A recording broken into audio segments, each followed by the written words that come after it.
আসসালামু আলাইকুম রহমতুল্লাহ।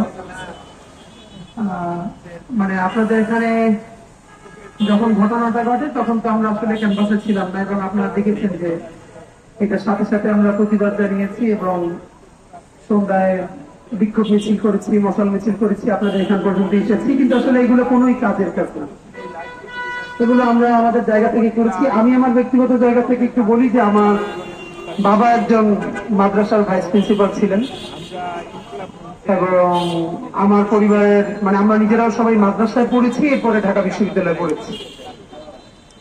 আর ইনকিলাব মঞ্চ বাংলাদেশের ইনসাফের পক্ষে, মানুষদের পক্ষে সাধ্যমতো যেরকম দাঁড়ানোর চেষ্টা করছে আপনারা জানেন।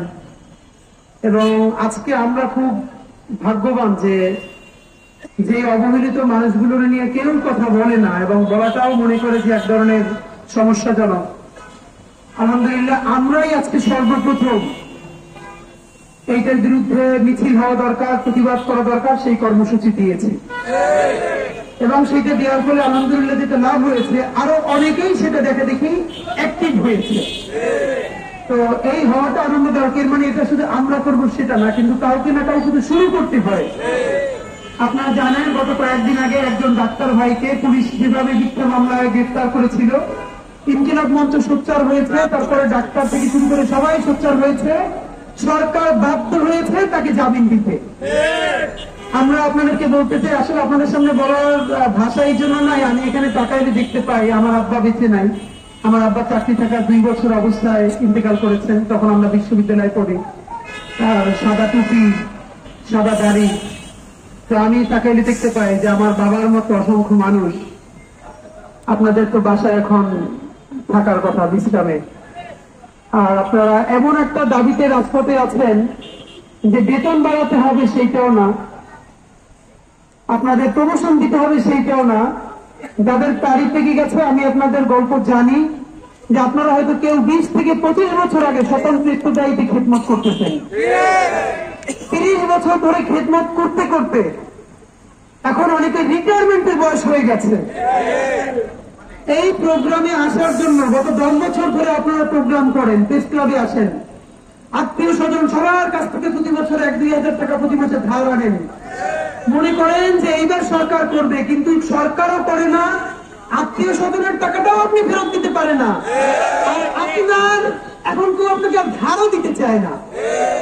আপনারা জানেন যে আমি আজকে ওখানে পড়ে শুনিয়েছি, এটা আমার পাশে যে ভাইয়েরা ছিল সেই মেসেজটা দিকে অনেকের চোখে পানি চলে এসেছে। ইনকিলাব মঞ্চ থেকে যখনই আজকে প্রোগ্রামটা ঘোষণা করা হয়েছে মশাল মিছিলের, আমি ফেসবুকে দেখি আমাকে এক ভাই মেসেজ পাঠিয়েছে, সে যেটা বলছে তার সংক্ষিপ্ত কথা হলো এটা, যে তার বাবা গত 30 বছর ধরে স্বতন্ত্র ইত্তেদায়ীতে খেদমত করেছে। খেদমত করতে করতে এইটার আন্দোলনে শুধু স্বীকৃতি পাওয়ার জন্য সে এতবার ঢাকা এসেছে, সে অনেক টাকা ঋণ করে ফেলেছে, এবং সে তার সন্তানদেরকে 1 পয়সা দিতে পারে না পড়াশোনার জন্য। তার সমস্ত আত্মীয় স্বজন তাদের সাথে এখন ভালো মুখে কথা বলে না, কারণ মনে করে তারা ফোন দিলেই তাদের কাছে টাকা ধার চাইবে, এই লজ্জায় তাদের ফোন পর্যন্ত কেউ ধরে না।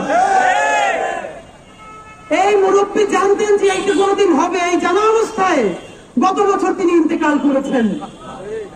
তার সন্তান বলছেন, ভাইয়েরা আপনাদের পায়ে ধরি, আপনারা যদি পারেন এই লোকগুলোর জন্য কিছু করেন, যাতে আমার বাপ এই আন্দোলন করতে করতে যেমনি ভাবে আমাদেরকে ঋণগ্রস্ত করে কবরে চলে গেছে, আমরা এখন বাসায় বাজার করব নাকি আমার বাবার ঋণ পরিশোধ করব আমরা জানি না, আমাদের পড়াশোনা বন্ধ হয়ে যায়।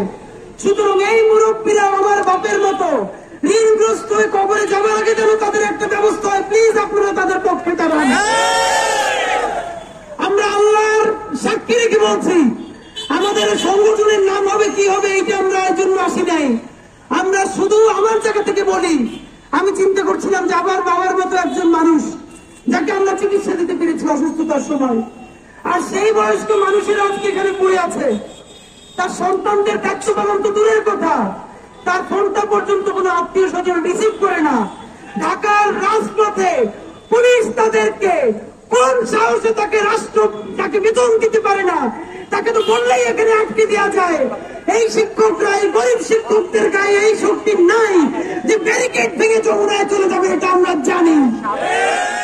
তাদেরকে ব্যারিকেড দিয়ে আটকানো যেত, তাদেরকে সর্বোচ্চ পানি নিক্ষেপ করা যেত। তারা যখন সরে যায়, পুলিশের শরীরে এত তেল কোত্থেকে আসে? বাপের বয়সে মুরব্বির গায়ে লাগছে। এই জানোয়ার পুলিশের বিচার করতে হবে। পুলিশের পোশাক বদলাইয়া কোনো লাভ হবে না যদি না তার স্বভাব বদলানো যায়। আপনি জানেন মাদকাসক্ত যে ছেলেটা, সেও দাড়ি পাকা মুরব্বী দেখলে তার সম্মান করে। আর এই হাসিনার পেটুয়া বাহিনী, পুলিশ এই দাড়ি পাকা মুরব্বীর উপরে গায়ে হাত তুলতে দ্বিধা করে না। ভাইরা আমার, আমরা আপনাদের সাথে বলতে চাই, আপনারা এমনিতেই তো না খেয়ে মরে যাবেন, আপনারা তো ঋণ নিয়েই কবরে যাবেন। আপনাদেরকে তো এবারও আত্মীয় স্বজন আর আপনাদের খোঁজ নিবে না। মরেই যেহেতু যাবেন, দাবি আদায় না করে বাড়ি ফিরবেন না।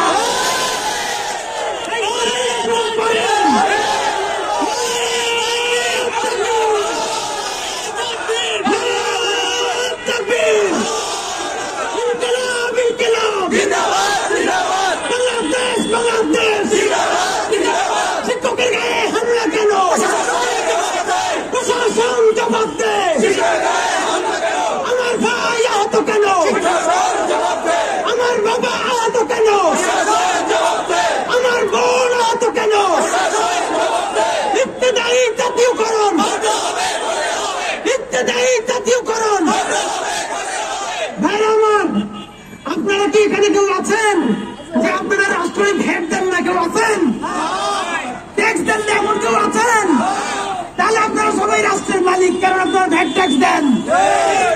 অনেকে আমাদেরকে বলে তাদেরকে যে জাতীয়করণ করবে, রাজস্বর টাকা পাবে কোথায়? এই রাজস্বের টাকা কি বেটা তোর বাপের পকেটের টাকা? এই জনগণ ভ্যাট দেয়, এই জনগণ ট্যাক্স দেয়, আমরা সবাই দেই। আমরা বলছি ইত্তেদায়ীকে জাতীয়করণ করতে হবে।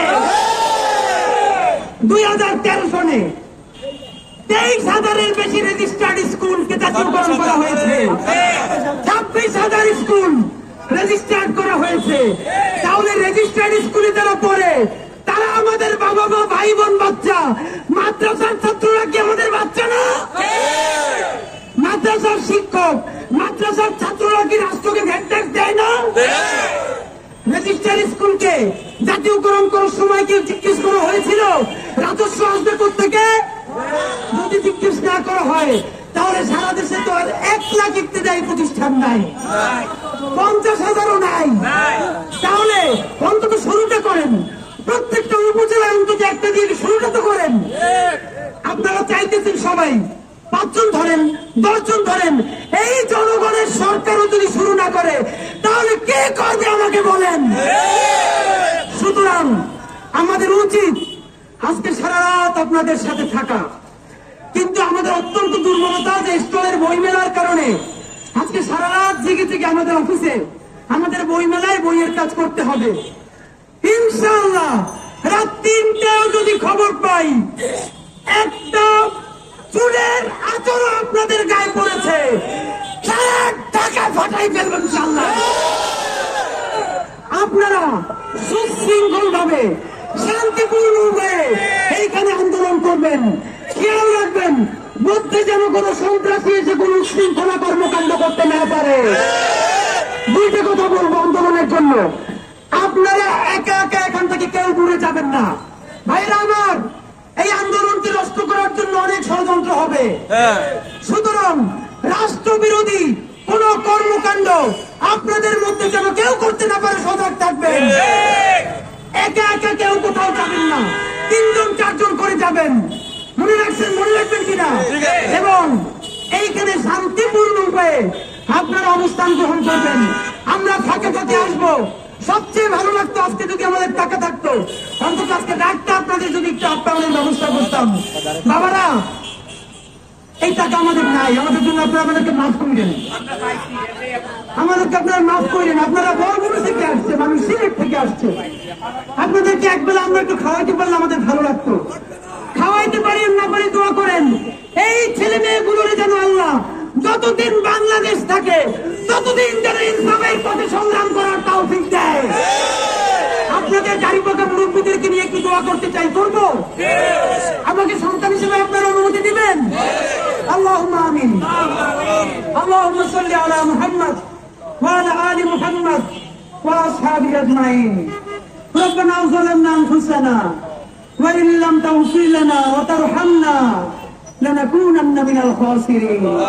ইয়া হাইয়্যু ইয়া কাইয়্যুম বিরহমাতিকা আস্তাগীথ।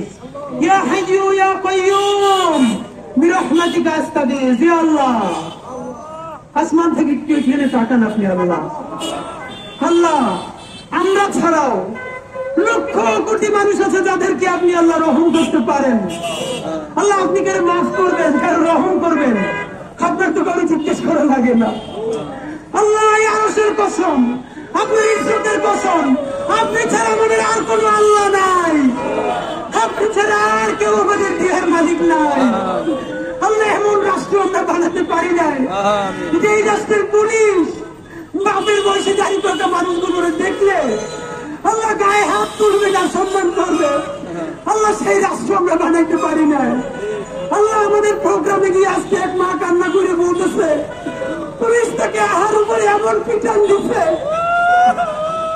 তারা হাঁটা দাঁড়াইতে পারে না। আল্লাহ, আমি চিন্তা করে দেখেছিলাম আমার মা বাসা অসুস্থ, মা একটু কষ্ট পাইলে আমরা ছেলে মেয়েগুলো দৌড়িয়ে কি করি। আল্লাহ, আমার এই মায়ের তো ছেলে মেয়ে আছে, আল্লাহ তারা চাইয়ে দেখে শুধু সামান্য অধিকার। আল্লাহ, প্রতিষ্ঠানের স্বীকৃতি চাওয়ায় তার বৃদ্ধ মায়ের পুলিশ পিঠায়। আল্লাহ, আল্লাহ আপনার কাছে বিচার দিলাম না, সবার হিদায়াত চাই। আল্লাহ, আল্লাহকে ইনসাফের রাষ্ট্র বানানোর তাওফিক দেন। আল্লাহ, এমন একটা রাষ্ট্র বানাতে পারি আল্লাহ সবাই যেন সবার সাথে ইনসাফ করে, তাওফিক দেন। আল্লাহ, আমার বাপের বয়সে দাড়ি পাকা মানুষ, আল্লাহ আমার মায়ের বয়সে মুরব্বীরা সারা রাত এই শীতের মধ্যে এখানে বসে থাকবে। আল্লাহ, আল্লাহ আপনি এমন ব্যবস্থা করে দেন তারা সম্মানের সাথে ইজ্জতের সাথে তারা বাড়ি ফিরে যাইতে পারে। আল্লাহ, আল্লাহ আপনার কাছে দোয়া করি, আমরা সব থেকে পাপী তাদের সন্তান। আল্লাহ, ঋণগ্রস্ত কইলে আমাদের এই বাপ মাগুদের খবর নিয়েন না। আল্লাহ, তারা ঋণগ্রস্ত হয়ে গেছে, আপনি জানেন। আল্লাহ, বাসায় বাজার চলে না, আপনি জানেন।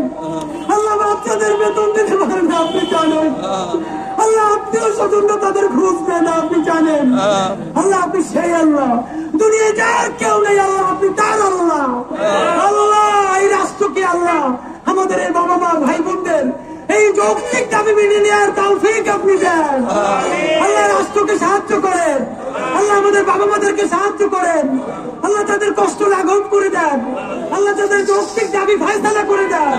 ইয়া আল্লাহ, আমরা আপনার কাছে সাহায্য চাই। আল্লাহ, আমাদের দাবি আপনি মেনে নেওয়ার ব্যবস্থা করেন। আল্লাহ, আমাদেরকে আপনি রহম করেন। আল্লাহ, আমাদেরকে কবুল করেন। আল্লাহ, এই দাবিটা মেনে নেওয়ার পর মিষ্টি নিয়ে এসে যেন বাপমার নদী খাওয়াই দিতে পারি, তাওফিক দাও। আল্লাহ, হাসি মুখে তাদেরকে বাড়ি পাঠিয়ে দিতে পারি, তাওফিক দাও। রব্বানা তাকাব্বাল মিন্না ইন্নাকা আনতাস সামিউল আলিম। আল্লাহ, এই মাঘ মাসের শীতে খোলা আকাশের নিচে আমার বাপ মাগুলোরে আপনার কাছে রাখতে গেলাম। আল্লাহ, আমি মরে গেল, আমার মায়ের এখানে রাখতাম না, আমার বাপের এখানে রাখতাম না। আর যারা আমার সামনে বসে আছে তারাও তো কারো বাপ না। আল্লাহ, আল্লাহ আমাদেরকে আপনি রহম করেন, এই যৌক্তিক দাবি মেনে নেওয়ার ব্যবস্থা করেন। ইয়া হাইয়্যু ইয়া কাইয়্যুম বিরহমাতিকা আস্তাগীথ। রব্বানা তাকাব্বাল মিন্না ইন্নাকা আনতাস সামিউল আলিম ওয়া তুব আলাইনা ইন্নাকা আনতাত তাওয়াবুর রহিম। আলহামদুলিল্লাহি রাব্বিল আলামিন। আমরা আপাতত যাচ্ছি। আমরা